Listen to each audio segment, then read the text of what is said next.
నా వ్యాయామ కళాశాలలో ఉండే వీడియోలు పెట్టాను. ఎందుకు పెట్టానంటే ఆరోగ్యాన్ని శరీరాన్ని కాపాడుకోవాలండి. ఆరోగ్యాన్ని నేను నా 16 ఏళ్ల వయసు ఉన్నప్పుడు నేను రన్నింగ్ చేసేవాడిని అండి. నాకు ఒక కోరిక ఉండేదండి చిన్నప్పుడు, ఇంకప్పుడు అది నెరవేరదు. నేను ఒక పోలీస్ ఆఫీసర్ అవ్వాలని నాకు పెద్ద కోరిక అండి. మీకు క్యారెక్టర్ వస్తుంది, ఆగండి. ఆ విధంగా వచ్చిన సంతృప్తి పడతాను. డెఫినెట్ గా వస్తుంది, మీకు డౌట్ లేదు అందులో. డౌట్ లేదు. నాకు పెద్ద పోలీస్ ఆఫీసర్ అవ్వాలని నాకు చాలా కోరిక అండి. మిలిటరీలోకి వెళ్ళిపోవాలని చాలా కోరిక ఉండేదండి. చాలా కోరిక ఉండేది. ఏం పరుగులు పెట్టామని తెలుసా అండి, 16 ఏళ్ల వయసులో 18 ఏళ్ల వయసులో వ్యాయామానికి వెళ్ళిపోయాను అనమాట. సెలెక్ట్ అయిపోయాను. కానీ అప్పుడు కొన్ని కారణాల వల్ల నేను అనుకున్న వైపు వెళ్ళలేకపోయాను. ఇదే కాదు, ఏది మనం అనుకున్నట్టు ముందు మనం ప్రారంభంలో చెప్పినట్టు ఏది మనం అనుకున్నట్టు జరగదమ్మా, జరగదు. కానీ రాజీ పడి జీవితాన్ని గడిపించాలి, అంతే. గడపకపోతే కుదరదు. కానీ ఇప్పుడు చూడండి, నాకు ఈ వయసు వచ్చిన తర్వాత ఇప్పుడు నన్ను ఏం కోల్పోయానో, ఆ సినిమా ప్రపంచం, ఆ కళ ఏదైతే కోల్పోయానో, ఇప్పుడు నన్ను వరించుకు రావడం నిజంగా సంతృప్తిగా ఉందన్నమాట కదండి. కానీ అప్పుడు అది మిస్ అయినా మళ్ళీ ఇన్నాళ్ళ తర్వాత మీకు అదంతా తిరిగి రావడం అనేది ఇది కదా రాసి పెట్టడం అంటే అనిపించింది. అవునండి, అవును, నిజంగా చాలా సంతృప్తి పడుతున్నా. నేను అప్పుడు కోల్పోయాను, ఇప్పుడు ఈ వయసు వచ్చిన తర్వాత ఇంత ఇది వచ్చిన తర్వాత వచ్చాను, చాలా సంతోషంగా ఉంది. అప్పుడు మీలాగా ఇప్పుడు మీరు అన్నట్టుగా నేను అనుకున్నా, ఏదైనా భగవంతుడు అనుగ్రహించి మంచి పోలీస్ క్యారెక్టర్, మంచి పోలీస్ ఆఫీసర్ క్యారెక్టర్ వస్తే అందులో మనం చేసి చూపించాలి. మీరు ఒక చిన్న క్యారెక్టర్, మన ఎలాగో యూట్యూబ్ ఛానల్ ఉంది కాబట్టి మీరు ఎలాగో నిర్మలమ్మ గారిది, జానకమ్మ గారిది చేసినట్టు అది కూడా ఒకటి వేసి పెట్టేశారనుకోండి, ఆ క్యారెక్టర్లో మీరు ఎలా ఉంటారో ప్రజలందరికీ తెలుస్తుంది. సో ప్రపంచానికి తెలిసినప్పుడు ఈయన ఖచ్చితంగా నెక్స్ట్ టైం ఇందులో చూడాల్సిందే అని వాళ్ళ మనసుల్లో మీరు పడతారండి.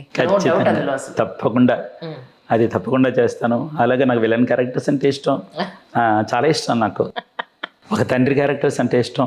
ఇప్పుడు తమిళ మాధ్యమంలో కూడా ఒక తండ్రి క్యారెక్టర్స్ రావడానికి అవకాశం వచ్చింది. ఇంకా షెడ్యూల్ ఇవ్వలేదు వాళ్ళు. తమిళ ఛానల్లో కూడా నేను ఒక తండ్రిగా చేయడానికి ఒక అవకాశం వచ్చిందనమాట. కానీ మీరు బేసిక్గా తెలుగువారే కదండి? పక్క 100 అణాల నేను తెలుగువాడిని. తమిళ ఎలా తెలియం? తమిళ్ వచ్చి నేను చిన్నతనంలో నేను ఎక్కువ మసిలాను అక్కడ. తమిళనాడు పళని, తంజావూరు, కుంభకోణం ఈ ప్రాంతాల్లో నేను మసలడం జరిగింది. నాన్నగారు వాళ్ళు అక్కడ ఉండేవాళ్ళ? కాదు, నేను సుబ్రహ్మణ్య స్వామి ఆరాధన పరంగా ఎక్కువ తిరిగాను. మా కులదేవం వచ్చి పళని అప్పని సుబ్రహ్మణ్య స్వామి. మా అన్నగారు, మా పెద్దన్నగారు యాత్రలు తీసుకెళ్తూ ఉండేవారు మమ్మల్ని. ఆ వెళ్ళినప్పటి నుంచి కూడా నాకు అక్కడ చాలా మురుగర్ అంటే ఇది కదా, ఇంత బాగా ఆరాధన ఉంది కదా, మనకు అక్కడ లేదు, ఇక్కడ మనం కోల్పోతున్నాం అనే బాధ వచ్చి తరచూ వెళుతూ ఉండేవాడిని.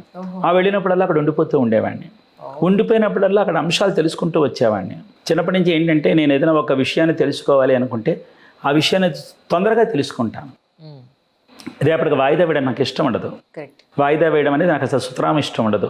అది తొందరగా నేర్చుకోవాలి. నేను నేర్చుకునే వ్యక్తి, అవతల వ్యక్తి నాకు మర్నాడు నాకు అందుబాటులో ఉంటాడని ఏమిటి గ్యారంటీ? ఎగ్జాక్ట్లీ. వెళ్ళిపోవచ్చు, రేపు వెళ్ళిపోతే నేను చాలా కోల్పోతాను.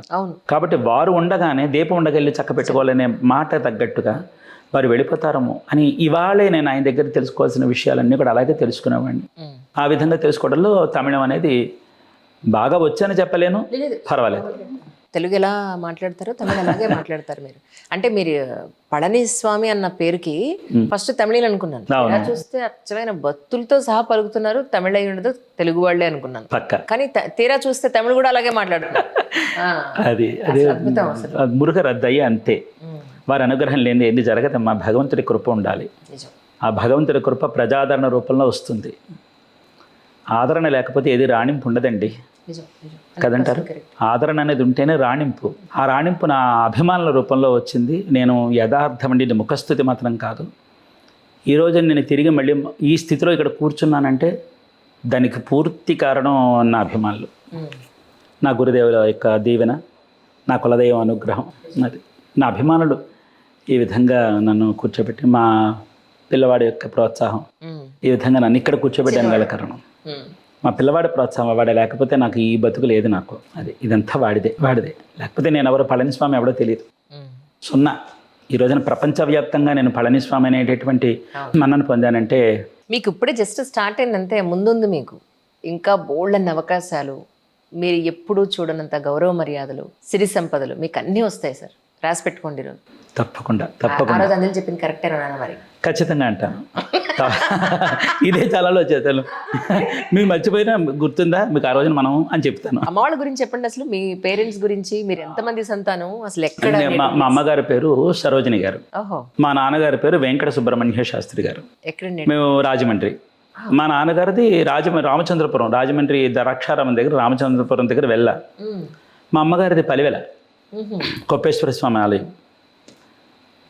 తర్వాత వృత్తి రీత్యా మేము వైదిక వృత్తి చేయిస్తాం. బ్రాహ్మణ వృత్తి, వైదిక వృత్తి, అందులో పితృకార్యాలు చేయించడం మా కుల వృత్తి. మా అమ్మగారికి 8 సంతానం. 8. మీ నెంబర్ ఎంత? నేను 8. నేను ఆఖరి వాడిని. అది ఇది సంగతి. ఆఖరి వాళ్ళకు ఉండే తెలివితేటలు ఉంటాయండి, మామూలుగా ఉండవు, అస్సలు మామూలుగా ఉండవు. అవునా? చాలా స్మార్ట్ ఉంటారు. అవునా? పెద్దవాళ్ళు ఉంటారు చూసారా, మహా అమాయకులు ఉంటారు వాళ్ళు. మీ పెద్దవాళ్ళు ఎవరు? 8 మంది వరుస చెప్పండి ఫస్ట్. అమ్మాయిలు ఎంతమంది, అబ్బాయిలు ఎంతమంది? 3 అక్కలు, 2 అక్కలు పెద్దవాళ్ళు. ఆహా. తర్వాత అన్నయ్య, పెద్దన్నయ్య, తర్వాత 2 అక్కలు, తర్వాత మళ్ళీ అన్నయ్య, తర్వాత 1 అక్క, నేను. అసలు ఈ కాలంలో 8 మందిని అసలు కనే అవకాశం ఉందా? లేదమ్మా. కదండి. పిల్లల్ని కనడం తెలియటం లేదు, కన్న పిల్లల్ని పెంచడం తెలియటం లేదు. బాధేస్తుంది. ఈరోజున ఒక్కొక్క మాధ్యమం చూస్తుంటే పిల్లల్ని చావగొట్టేస్తారు. పిల్లలు లేని వాళ్ళు ఎంతమంది ఉన్నారమ్మా? ఎన్ని రాళ్ళు రప్పలు కన్నాలు పెట్టుకుంటే పిల్లలు పుడతారు. పిల్లల్ని చావగొట్టేస్తే బాధేస్తుంది అన్నమాట. అందుకని ఈ రోజుల్లో ఒక పిల్లల్ని పెంచడం కూడా చేత కానీ స్థితిలో ఉన్నారనమాట. మీ పిల్లల్ని ఎప్పుడు మీరు అసలు ఎప్పుడు చేయి పడలేదా? కొట్టలేదమ్మా, నేను పిల్లల్ని ఎప్పుడు కొట్టలే. మీరంత బాగా, వాళ్ళు అంత బాగా మాట విన్నారేమో. ఇప్పుడు పిల్లలు మాట వినట్లేదండి, ఏం చేయమంటారు? వినకపోవడం లేదు. పిల్లలు మాట వినకపోతే ఎవరు వింటారు చెప్పండి? పిల్లలే వినరు. అవునండి, మనం ఆ స్థితి దాటి వచ్చిన వాళ్ళం కదండి. అవును, ఒప్పుకుంటాను. చిట్టి చిట్టి దెబ్బలు కొట్టినా పిల్లలు చిక్కుపోతారంటారు. కొట్టకుండా తిట్టకుండా పిల్లలు పెరగరండి. కొట్టాలి, తిట్టాలి, పెంచాలి. కానీ వాటితో పాటు వాళ్ళు కమిలిపోయేటట్టుగా కొట్టకూడదండి. అది తట్టుకోలేమండి, పిల్లలు తట్టుకోలేమండి. అపురూపం కదండి. నిజం. నన్ను ఆ మధ్యన ఎవరో అడిగా, మీ జీవితంలో ఒక మాధుర్యమైన విషయం చెప్పండి అంటే ఒకటన్నా మా పిల్లలు అన్న. అంతే కదమ్మా. మీకు ఎంతమంది ఇంతకేను? నాకు 3 మగ పిల్లలు. 3 మగ పిల్లలు. ఆడపిల్ల లేదన్న బాధ లేదు? లేదు. ఆడపిల్ల లేదన్న బాధ ఉందమ్మా. కానీ 3 మగపిల్లల్ని ఇచ్చాడు భగవంతుడు. ఇంకా తర్వాత ఏదైనా అవకాశం ఉంటే చూద్దాం అనుకుంటే మా అత్తగారు వాళ్ళు వదిలే చాలు, ఎంత పని చేసింది ఇవిడ. ఏమో 3 మగపిల్లలతో ఒక ఆడపిల్ల పుట్టుండేదేమో అని డౌట్ నాకు. ఎక్కడో పుడితే మాత్రం ఖచ్చితంగా మీ ఎంత అందంగా పుట్టేదండి, నో డౌట్. అవునంటారా? ఎందుకంటే మీ అబ్బాయిలు నేను కూడా మేడం పోలికే, తల్లి పోలికే ఎక్కువ వచ్చారేమో అని అనుకుంటున్నాను. మా పెద్ద పిల్లాడు అచ్చు వాళ్ళ అమ్మాయి, మా 2వ పిల్లాడే నేను. 3వ కూడా మీ పోలిక? నా పోలిక మా నాన్నగారి పోలిక బాగా ఉంది మా 3వ అబ్బాయికి. వాడి పేరు పళని మురుగన్, పెద్దవాడి పేరు. 2వ అబ్బాయి వచ్చి పళని షణ్ముఖన్. మా 3వ అబ్బాయి వచ్చి పళని శరవణన్. మన ఇంటికి వచ్చి పళని నిలయం. ఓహోహో. అంటే కులదైవం అండి, మా కులదైవం సుబ్రహ్మణ్యరు వచ్చి మా కులదైవం. అంటే చాలామంది అంటారు, దేవుడిని నమ్ముకున్నారు కదా మీకు ఎందుకు అంత కష్టాలు వస్తాయంటారు. దేవుడిని నమ్ముకున్నంత మాత్రాన కష్టాలు పోవండి, తప్పండి అది అన్నమాట. దేవుడిని నమ్ముకున్నంత మాత్రాన కష్టాలు ఉండవంటే తప్పు. నమ్ముకున్న వాడికి ఎక్కువ ఉంటే, చదువుకున్న వాడికి పరీక్ష. మనమేం దిగొచ్చామేంటండి కదండి, మనమేం దిగిరాలేదు కదా. దేనిదంటే విధిని ఎవడు మార్చలేడండి, విధిని అనుభవించాలి. ఆ విధంగా మా కులదేవత అనుగ్రహం చేత మేము అలా వెళ్ళిపోతున్నాం అన్నమాట. అది అందరూ వేదం నేర్చుకున్నారమ్మా. పిల్లలందరూ కూడా తమిళనాడులోని కుంభకోణం రాజా వేద కావ్య పాఠశాల, 430 ఏళ్ల నాటి పాఠశాల అండి. అద్భుతం. తెలుసా? యథాలోపంగా మేము యాత్రకు వెళ్ళినప్పుడు అక్కడ మా పిల్లలకు సీటు దొరికిందండి. కుంభకోణం దగ్గర స్వామిమల అని సుబ్రహ్మణ్య స్వామి క్షేత్రం, తగప్పన స్వామి అని పేరు. అంటే తండ్రికి జ్ఞానోపదేశం చేసినటువంటి క్షేత్రం అది. అక్కడ ఈ పాఠశాల ఉంది, రాజా వేద కావ్య పాఠశాల. ప్రపంచవ్యాప్తంగా గొప్ప పేరున్న పాఠశాల, 430 ఏళ్ల నాటి పాఠశాల. ఆ పాఠశాలలో సీటు వచ్చింది మా పిల్లలకి. పిల్లలు 3 అక్కడే ఉండి చదువుకున్నారు, వేదం పూర్తి చేసుకున్నారు. చాలు, పిల్లలు వేద పండితులు, వేదం చదువుకున్నారు, డొక్కశుద్ధి అయింది, అదొక సంతృప్తి. ఈ రోజున వాళ్ళు వృత్తి చేసుకుంటూ మా కులవృత్తి వదలలేదు. వేదం చదువుకున్న కులవృత్తి వదలలేదు. ఆ కులవృత్తి చేసుకుంటూ వాళ్ళు ఉపాధి నడిపించుకుంటున్నారు. చాలు. కానీ మీరు వేదంలో ఉండి వేద పండితులకి నిజంగా కడుపు నిండా అన్నం బతకడానికి అవకాశం ఉందంటారా? ఆ ప్రొఫెషన్ మీద ఆధారపడి ఉంటే మీ ఉద్దేశ ప్రకారం చాలా మందికి పెళ్ళిళ్ళు అవ్వట్లేదని కూడా నేను విన్నాను. దాని గురించి నేను చాలా చెప్పాల్సిన విషయాలు ఉన్నాయి నా మాధ్యమం ద్వారా. నేను చాలా అంటే కొన్ని వేదనలు చూశాను. నేను తమిళనాడు మెడ్రాస్లో నేను ట్రిపుల్ కెన్ ఒక సభకు వెళ్ళాను అనమాట 15 ఏళ్ల క్రితం. అప్పుడే ఈ ప్రస్తావన అనేది వచ్చిందనమాట. నిజం, అది మాత్రం వాస్తవం అండి. ఈ రోజున వైదిక కుటుంబంలో ఉండేటటువంటి వాళ్ళకి, వైదికల్లో ఉండేటటువంటి వాళ్ళే పిల్లనివ్వటంలా. అవును, ఇంతకంటే దారుణం మరొకటి లేదండి, దారుణం లేదు. దానికి కారణాలు ఏమిటనేది పక్కన పెడితే, లక్షణంగా ఉన్న మగపిల్లలకు కూడా, లక్షణంగా ఉన్న ఆడపిల్లలకు కూడా సరైనటువంటి చక్కని సంబంధాలు వస్తే కూడా పెళ్ళిళ్ళు చేసుకోవడానికి ముందు రాలేని పరిస్థితులు ఏర్పడ్డాయి. ఇది ఒక రకంగా వైదిక వృత్తిలో ఉండేటటువంటి వాళ్ళకి విపత్కర పరిస్థితి అని చెప్పాలి. చాలా దారుణంగా దీని గురించి ఎలాగైనా సరే అవగాహన చేయించేటటువంటి ప్రయత్నం చేయాలి. నేను ఆ ప్రయత్నం చేయబోతున్నాను. నాకు అంటే మంచి ఎవరికైనా చెప్పచ్చు కదండి. అవును కదా. మీ వీడియోల ద్వారా స్నేహం గురించి, ప్రేమ గురించి, దాంపత్యం గురించి, ప్రతి మనిషికి కావలసిన, మనిషి పుట్టిన తర్వాత చచ్చేంత వరకు ఉండే ప్రతి బంధానికి, ఎమోషన్కి సంబంధించిన ప్రతి వీడియో మీరు చేస్తూ ఉంటారు. అవును. అలాంటిది ఒక మంచి చెప్పడంలో ఏం తప్పులేదు కదండి. ఈరోజు వివాహ వ్యవస్థ ఎంత దారుణం అయిపోయిందంటే, శుద్ధ వైదికల్లో ఉండేవాడు, శుద్ధ వైదికల్లో ఉండేవాడు తమిళనాడులో నా కళ్ళతో నేను చూసా. ఆ బిడ్డ ఎంత చక్కగా సశాస్త్రీయంగా ఉండేవాడు అనమాట. కేవలం వివాహం అనేటటువంటి కారణం చేత అతను తన విధానానికి పక్కకు వచ్చి వివాహం చేసుకోవాల్సిన పరిస్థితి వచ్చింది. ఇది ఎలా అయితే రేపన రోజున వైదిక వృత్తి పడిపోతుందండి. అలా పడిపోకూడదు, బ్రతికించాలి. కాబట్టి ఆ ప్రయత్నంలో నేను నా వంతు ప్రయత్నం నేను చేస్తాను. అది ఎవరికైనా ఉపయోగపడుతుంది. మంచి వినేంత వరకు చెప్పాలి, చెడు చెప్పకుండానే ఉండాలి.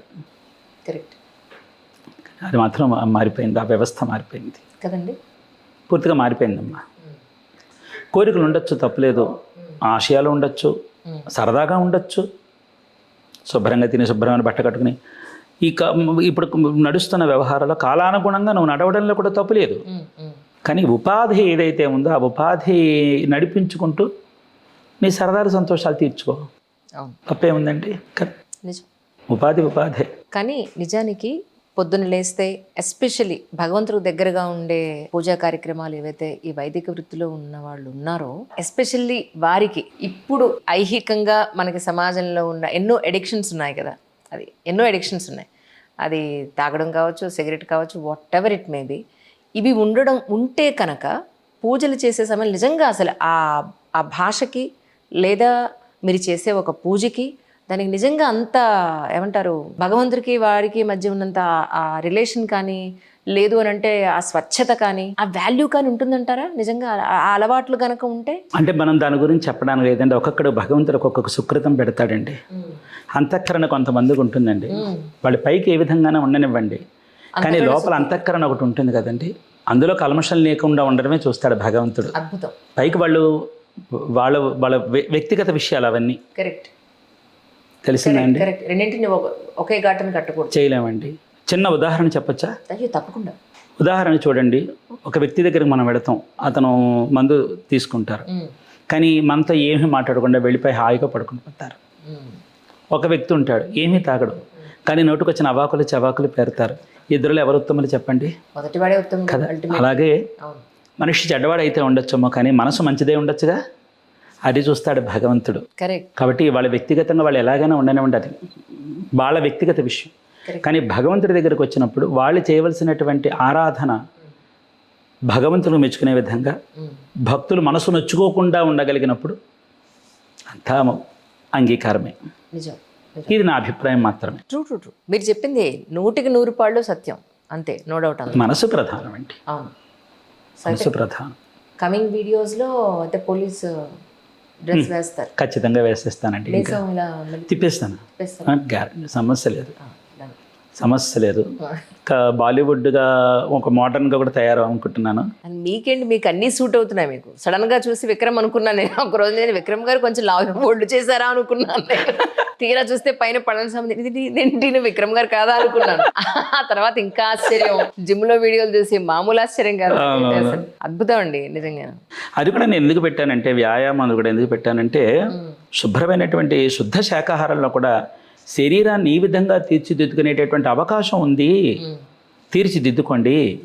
ఏదో ఒక వ్యాయామం ఉండాలండి. యోగా అయినా ఉండాలి, నడకైనా ఉండాలి, పరుగైనా ఉండాలి, లేకపోతే ఇలాంటి జిమ్ ఏదైనా ఉండాలి. ఏదో ఒక వ్యాయామం శరీరానికి అవసరం అండి. లేకపోతే ఏమొస్తుంటేనో బద్ధకం అనేది ఒకటి వస్తుంది అనమాట. జాడ్యం రాకూడదండి. శరీరానికి జాడ్యం అనేది పెద్ద దౌర్భాగ్యం అన్నమాట. ఆ జాడ్యం రానివ్వకూడదు. నాకు వ్యాయామం అంటే పిచ్చి అనే చెప్పాలి. నేను సాయంత్రం ఏంటంటే జిమ్కి వెళ్ళిపోతా. పగలన్నీ పనులు చేసేసుకుంటాను, నా వల్లనే చూసేసుకుంటాను. ఇంకా సాయంత్రం వెళ్ళిపోయిందంటే జిమ్కి వెళ్ళిపోతా. సూపర్. ఇప్పుడు ఇంతకీ మీ మనసుకు నచ్చిన ఏదైతే కథలు అన్నారో అవి షార్ట్ వీడియోస్లా రీల్స్లా చేద్దామనా, లేకపోతే యూట్యూబ్లో ఒక చిన్న చిన్న కథల్లాగా చేద్దామని అనుకున్నారా? అది ఆ రెండు విధాలుగా తటపటాయిస్తున్నాను. అది ఏం చేస్తే బాగుంటుందనే అంశానికి ఇంకా నేను పూర్తి నిర్ణయానికి రాలేదు. కానీ అందరికీ ఇది సునాయాసంగా చేరాలి. దాని గురించి ఇంకా ఆలోచిస్తున్నాను.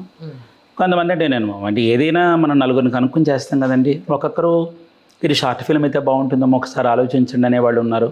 వెబ్ సిరీస్ అయితే బాగుంటుందేమో ఆలోచించండి అనేవాళ్ళు ఉన్నారు. లేదు దీన్నే ఒక చిన్న లఘు చిత్రంగా తీసేస్తే బాగుంటుందేమో సో చూడండి అనేవాళ్ళు ఉన్నారు.